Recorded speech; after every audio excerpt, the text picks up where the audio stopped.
கலாத்தியர் 4:5 காலம் நிறைவேறின பொழுது சீனிடத்தில் பிறந்தவரும் நியாயப்பிரமாணத்துக்கு கீழ்ப்படிந்தவருமாகிய தம்முடைய குமாரனை தேவன் அனுப்பினார். யார் இவர்? இவர் எப்படிப்பட்டவர்?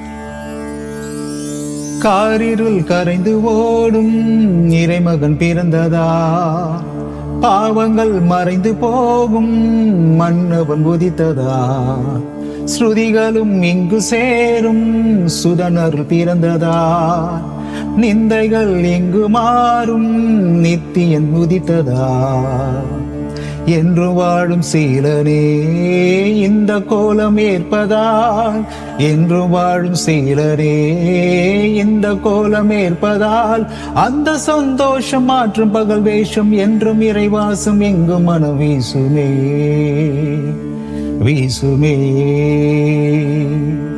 துன்பமாறி இன்பம் வீசும் இந்த நேரம் நல்ல நேரம், எந்தன் பாவம் போக்க தெய்வ மனிதனாய் தோன்றும் நல்ல காலம், என்று வாழும் சீலனே இந்த கோலம் ஏற்பதால், என்று வாழும் சீலனே இந்த கோலம் ஏற்பதால், அந்த சந்தோஷம் மாற்றும் பகல் வேஷம் என்றும் இறைவாசம் எங்கும் மனம் வீசுமே வீசுமே. சொன்னபடி நமக்காக தேவன் பிறந்து விட்டார். நம்மை மீட்க வந்த தெய்வம் இவரே. ஆமென்.